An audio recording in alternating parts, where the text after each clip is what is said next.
One of my friend's sisters reported my fiancé to ICE because she thought it was wrong for me to be dating outside of my race and that my fiancé didn't deserve to be with me, and now she's wreaking havoc on us. I, 26F, am white and my fiancé, 31M, is originally from Japan but has pretty much been living here in the States since he was 13 and is a US citizen. I also have a group of friends from college, and in that group was a woman who we'll call Karen, 25F, who was the sister of our friend who I will call Ruth. Ruth, who is a genuinely nice person, was our friend, but her sister Karen was the golden child sibling who only hung out with us because she, Karen, cannot maintain oral friendships of her own, in part due to her antisocial tendencies, and their mom pretty much pushed us to let Karen hang out with us since Karen was jealous of Ruth having real friends, and we only tolerated Karen because of Ruth, who also didn't really want Karen hanging out with us. When Ruth moved here to the Northeast for college from Mississippi, Karen also followed her, and their mom pushed Ruth to let Karen stay with her. Unlike the five of us, Karen did not go to college with us, scoffed at the idea of higher education, and the only things she knew were what she saw online or whatever her boyfriend of the day was into. Over the years, since gradually became more and more hateful towards the LGBT, Jews and immigrants, bear in mind that my mom is an immigrant from the Czech Republic, thus we started distancing ourselves from her after first noticing it at around 2020 or so. Ruth unfortunately passed away in 2023 after a biking accident, but we continued to allow Karen to hang out with us because of pity, I guess, but a couple in our group outright cut her off after Ruth's passing, while the rest of us just tried to gradually distance her, hoping she'd get the message or get bored and stop trying to contact us. However, the breaking point was on October last year when Karen reported my fiancé to ICE because she thought or wanted to believe he was an undocumented migrant, and when we confronted Karen, the conversation boiled down to that she felt it was wrong for me as a white woman to be with an Asian man, and she felt that white girls like me should be with men who look like me, and she felt uncomfortable with how my family is very welcoming and accepting of my fiancé.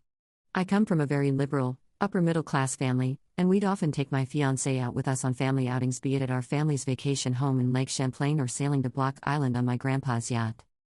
That said, Karen felt that someone of my status should be with someone who looked like me, saying that my fiancé didn't deserve my family, or words to that effect, and that she plainly said she wanted my fiancé deported so she could try to hook me up with a brother of her then boyfriend. Mind you, her then boyfriend, with whom she has a kid with, and his brother are misogynists who constantly shares Andrew Tate interviews, can't hold a job for long, yet expects women to stay home and know their place, whereas my fiancé works in mental health and I work for my grandpa's law firm. After that, the rest of us told her to F off, and up until the last week or two, we've gone NC with her. That said, after her boyfriend left her and their son, she showed up at my door with her baby one day to demand that since my family is well off, I should help her, buy her groceries, and asked my grandpa to give her a job since her EBT card wasn't working and her now ex vanished. I reminded her of how she tried to get my fiancé deported and how I'm not her friend, so she should just F off. Apparently, she's also been badgering others in our friend group, and her mom even called me, telling me off for not helping Karen and trying to justify what Karen did by saying she was just doing what's best for you. I then asked her that since she's Karen's mom, why doesn't she help Karen or take her back in, to which the mom said that her new boyfriend doesn't like having Karen or her other kids around. I reminded Karen's mom that Ruth was our friend but Karen is not, and we have no obligations to Karen. I'm so mad right now. Update. Before I update, I would like to address a common question from my last post.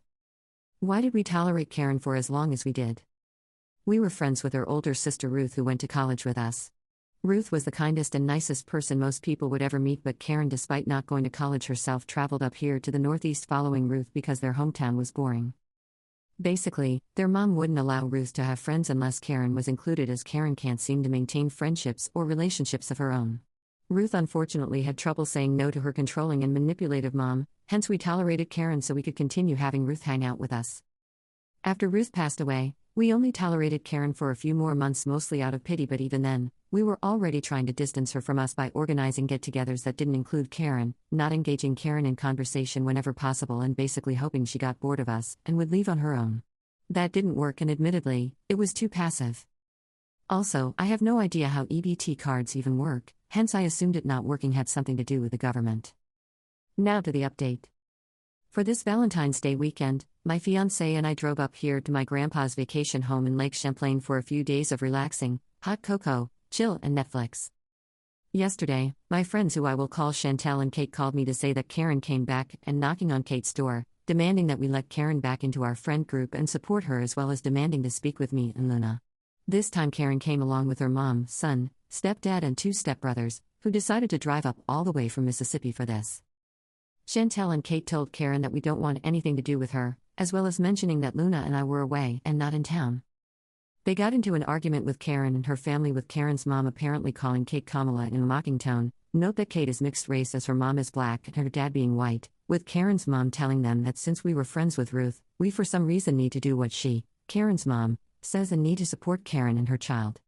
Chantel told Karen's mom that just because it was easy for her to manipulate and boss around Ruth, doesn't mean she gets to do the same with us, as we have nothing to do with Karen or her family. Additionally, she went on to say that if Karen is really so desperate for support, why doesn't Karen just move back to Mississippi with her family, with Karen replying by saying something along the lines of "I deserve to live the way you all live," and Karen's mom mentioning that her husband, Karen's stepdad, doesn't want Karen or her kid living with them.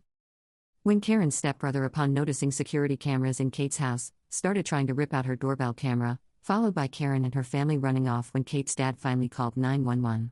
However, before they left, they used their truck to deliberately sideswipe Kate's dad's Lexus, driving into their garage door and Karen shouting, "People like you, Kate, don't deserve to live in a nice house like this," as they drove away.